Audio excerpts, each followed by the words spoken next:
jūsų aplodismentai ir švilpimai tai yra saldainiukai. Mūsų vakar Panevėžyje išvadino raudonom utėlėm Terleckį. Kad aš prisimenu vaikystėje buvau sugavęs utėlę, bet raudonos nemačiau. Matyt, okupacijos metais jos irgi buvo baltos. Dabar pasirinkit patys, ką norit. Ar Vytautą Petkevičių, ar Albiną Liubertiną.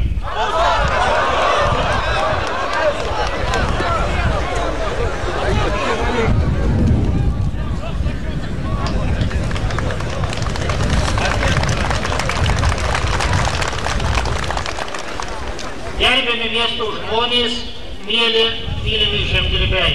Šiandien ruošiausi kalbėti vieną tematiką, bet įvykiai patirti, įspūdžiai patirti Vilniuje privertė kalbėti visai kuo kitą temą.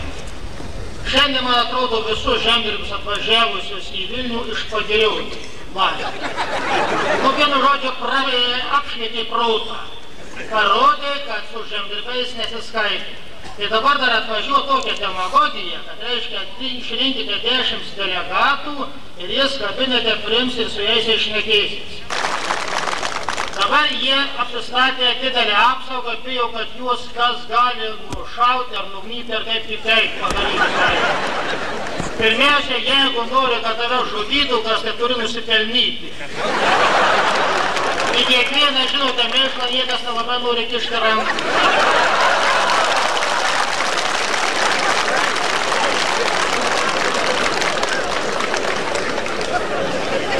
Kiekvienoje valstybėje parlamentas yra šventovė kaip ir bažnyčia. Ir mums reikalinga tokios vyriausybės, tokių parlamentarų, kur mes pro tą pastatą eidami galėtume nusimti kepurę, nusilemti prieš tą pastatą, prieš tuos žmonės jame dirbančius, kurie dirba tautos labui, tautos žmonėms. O deja, mes šiandien pamatėme, kokio jie nusipelnė, kokios pagarbos nusipelnė, kad reiškia Terleckas su savo daug batalionų turėjo pakelti ant kojų, kad juos apsaugotų. Kokio lygio žmonės juos saugoja. Dabar, kaip gali atnešė šiandien tą kepalą duonos jau būti įteikę aš ponui Landsbergiui, bet jeigu žmogus atsisako iš žemdirbių priimti duonos kepalą, tai pamatome, kaip jis juos susisakė gerbiamas deputatas Jonas Pangonis, kad parlamentas daro daug klaidų, kadangi jis yra jaunas parlamentas Lietuvos Respublikoje. Lietuvos Respublika neturi parlamento. Šitas parlamentas, jis ne parlamentas. Jis Lietuvos tarybų socialistinės Respublikos aukščiausioji taryba. Žiūrėkime, jie daug reikia, kad čia tam parlamente daug prilindę komunistų, tie komunistai kenkia. Nu tai aš aišku, tai tvarku paskelbti atkūrimą į Seimą, linkime naujus deputatus ir jūs turėsite progą atsikratyti tais komunistais. Bet pasirodo, kad jie bijo patys, kad jie gali būti išrinkti. O komunistai kažkaip, tie, kuriuos reikėtų, jie galvo, kad leis atsikratyti, jie sako, prašau, dabar mes sako, kad ir nuo šios dienos galima atsisakyti ir atiduoti, reiškia, Lietuvos valstybės vairą į naujai išrinktam parlamentui. Žemdirbių tarpe jau yra abejonių, yra, kaip sakant, toks terminas perkuliamąją pervalyti jau, kai kurie ūkų vadovo jau jie palinko į valdžiaus pusę, tai jūs žemdirbiai, grįždami autobusuose, paklauskite savo kolūkių pirmininkų, su kuo, ar su Liaugaudo žmonėmis pirmininkas eina, ar su valdžia, ar eina su kolūkiečiais. Jie šviesiai turi atsakyti.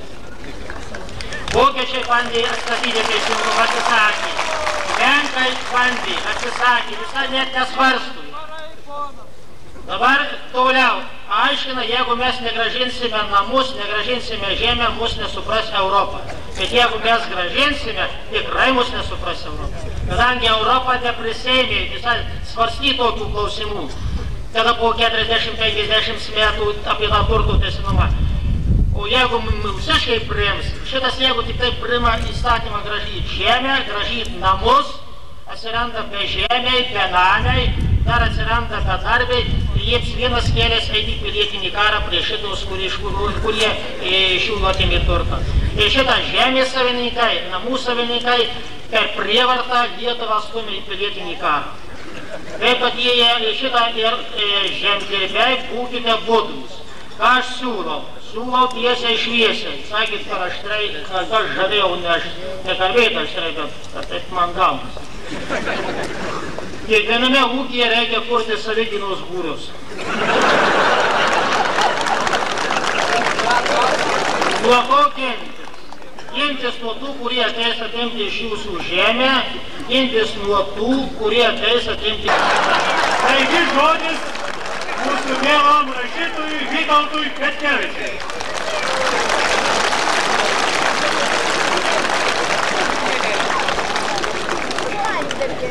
Brangūs žemdirbiai, visų pirma, leiskit jums palinkėti geros kloties, ištvermės ir visų svarbiausia, nesižeminkit.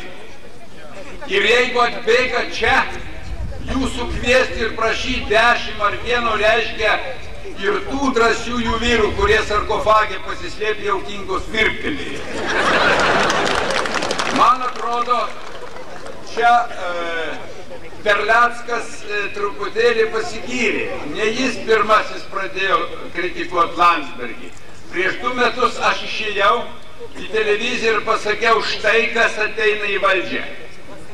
Būkit budrų žmonės, štai kas ateina. Dar tada žmonės nebuvo budrus ir atėjo. Ir vakar jūs girdėjote 3 kartus per radiją jo kalbą. Štai aš cituoju mūsų tėvelių ir mokytojo prakalbą.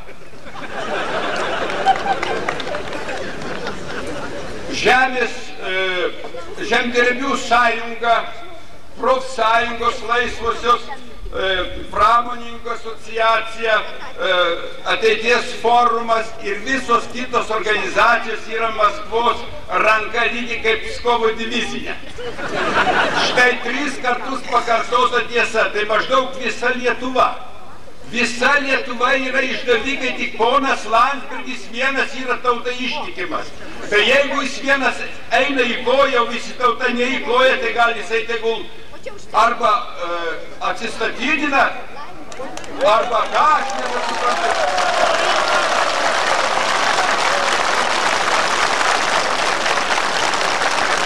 Kaip galima tokiam tauriam žmogui, tokiam muzikantui dirbti su tokia išdavikų tauta?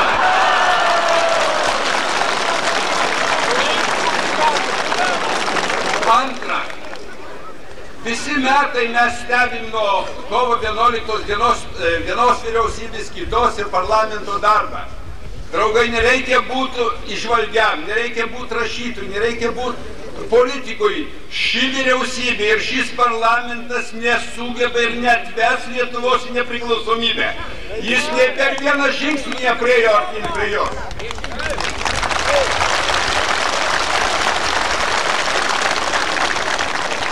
Dabartinį vyriausybę ir parlamentas tik dalina tai, ką uždirbo žmonės taip vadinamas stagnacijos laikais. Dalina ir nieko negamina. Antras dalykas, jeigu mes leisim sunaikinti kaimo šviesuomenę, jeigu mes leisim, taip sakant, kaimo specialistus žmonės, tai kas liks iš mūsų kaimų? Labai paprasta ir, taip sakant, teorija, kuri grindžiama būk tai vakarais. Pririšt valstietį prie arklio uodegos, prie karvės uodegos, kai jis nematytų dienos šviesos, o paskui apkraut mokesčiais. Kaip dabar daro? Štai paimkit paprasčiausią dalyką. Kiršinamas miestas ir kaimas.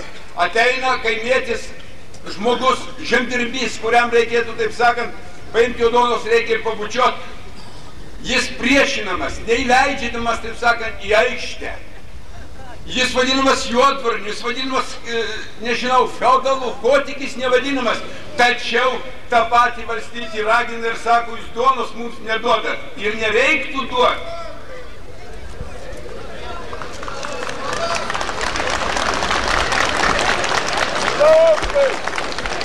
Štai dar vienas jums pavyzdys.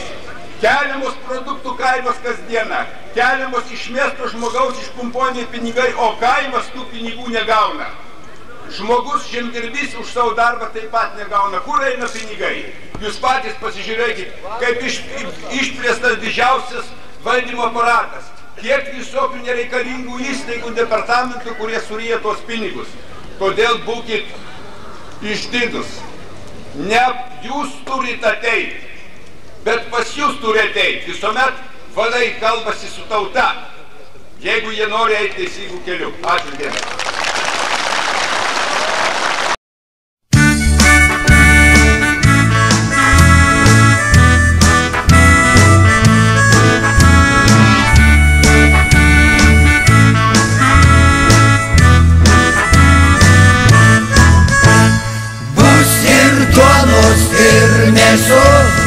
Keptinėlės bus baltos, bus mazuto ir benzino, tai visi kaimiečiai žino. Bus mazuto ir benzino, tai visi kaimiečiai žino. Dėkojam rašytojui. Pas mus atėjo gerbiamas Stasiukaitytė Angelė, nori išreikšti alternatyvės mintis. Leisim tai?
Būkim mes demokratiškesni už juos.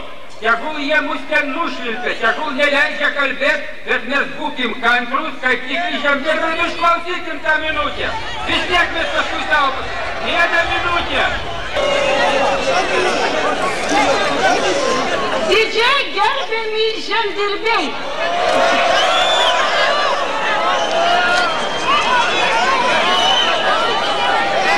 Jeigu jūs žemdirbiai ir jeigu jūs tikrai mylit Lietuvą, ko jūs dabar visi kaukia kaip įniršę šunys?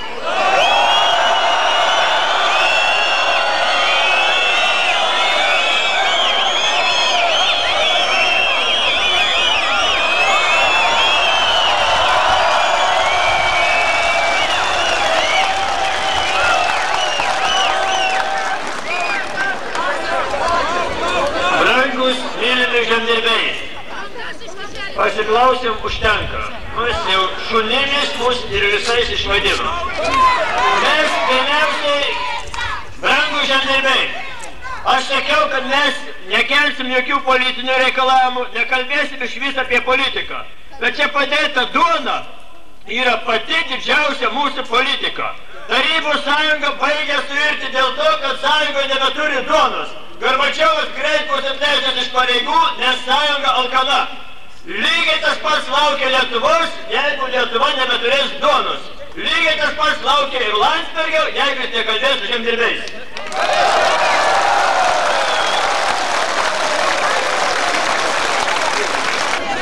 Atvyko Julius Besel, ekonomistas, ateities forumo atstovas.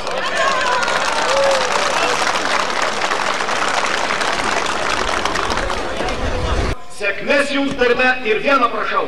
Kokius be priims įstatymus, palaikyti reikia gardyną.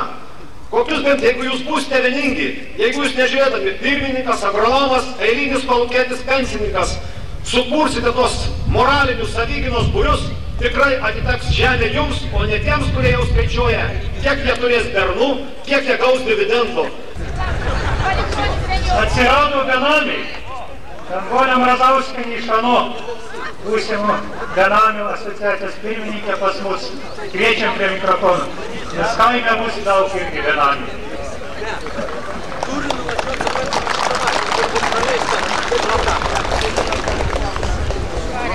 Gerbėmieji žemdirbiai, aš duonos neauginu ir jos nemoku auginti.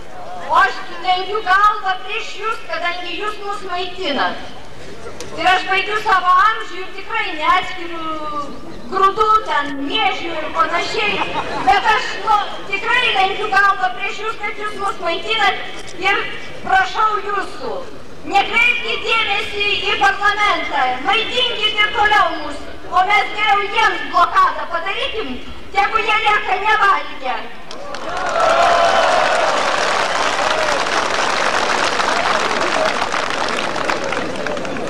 Aš noriu pasakyti, kad man labai skaudu, kad jūs nori paversti kumečiais. Mano tėvo yra kažkiek tai žemės, aš net nesidomiu, kokia ta žemė. Matomai, gal tai nebloga buvo ta žemė, bet aš neturiu moralinės teisės ateiti į tos namus, į tą žemę ir pasakyti, eikit jūs šalin, čia mano tėvų žemė. Aš jos nepuoselėjau to žemės, aš jos nemoku auginti, nei puoselėti nieko. Aš jūsų labai prašau, imkite tą žemę ir auginkite duoną. Aš nenoriu nieko, kas yra ne mano.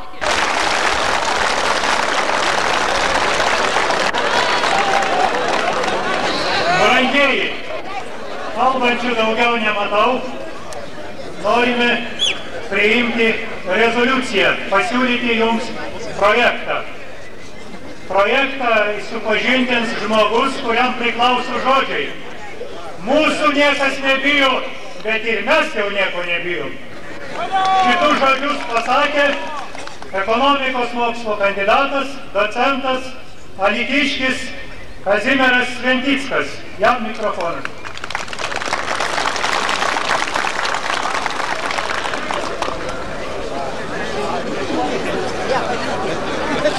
Pirma, parlamentarai privalo daugiau tartis su kaime dirbančiais žmonėmis, priimant įstatymus žemės ūkio pertvarkai.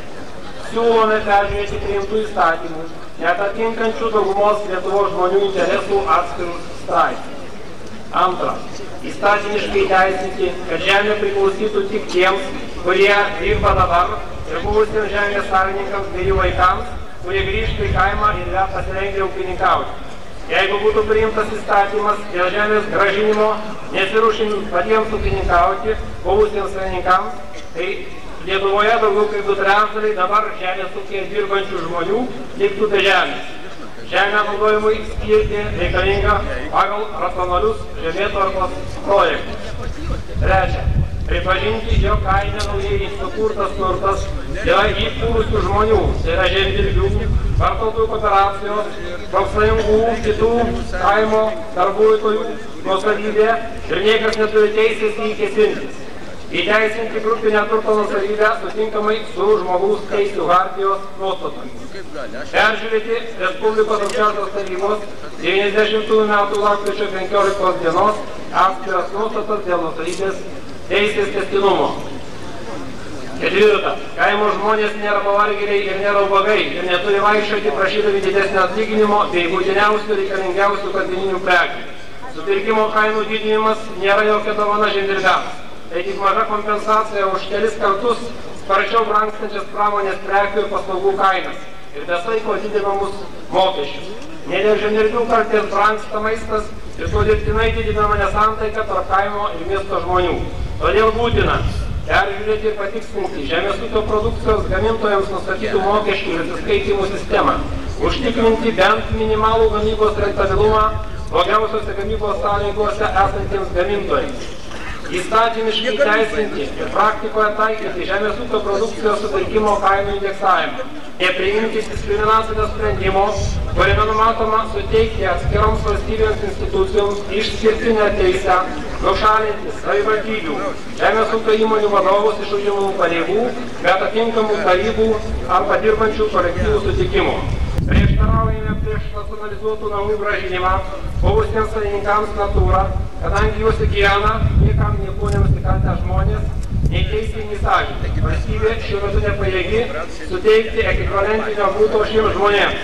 Būtina leisti nusipirkti būtus tiems, kurie šiuo metu juose gyvena 89 metų kainomis už investicinius čekius. 10. Peržiūrėti Respublikos aukščiausios tarybos agrarinės komisijos sudėtį ir pakeisti jos pirmininką. Agrariniai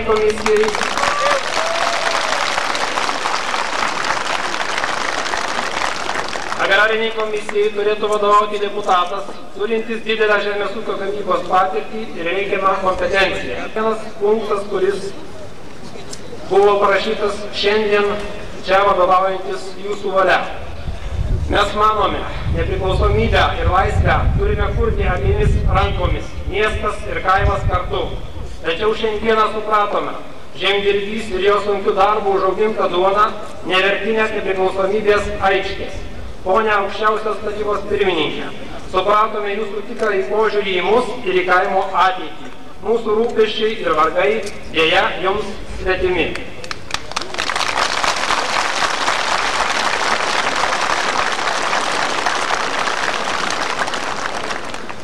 Neįvykdžius rezoliucijų nurodytų reikalavimų ir nepriėmus ryžtingų sprendimų, gerinančių kaimo gyvenimą, Lietuvos žemdirbių sąjunga kartu su kitomis visuomeninėmis organizacijomis pasilieka savo teisę imtis atskirų akcijų, o taip pat visuomeninių plebiscitų kaimo žmonių interesams apginti.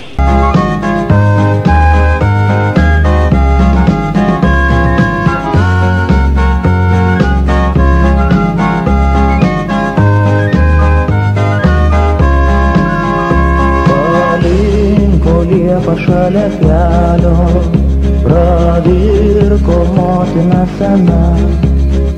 Sūneliai tėvynė tada šaukia ir vėl bus laisva Lietuva.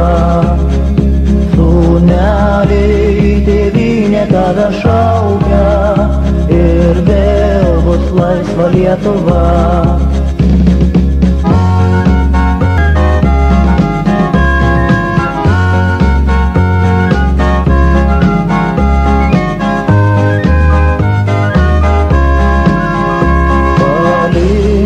Liepa šalia kelio, pravirko motina sena. Sūneliai tėvynė tada šaukia ir vėl bus laisva Lietuva. Sūneliai tėvynė tada šaukia ir vėl bus laisva Lietuva.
ir vėl bus laisva Lietuva.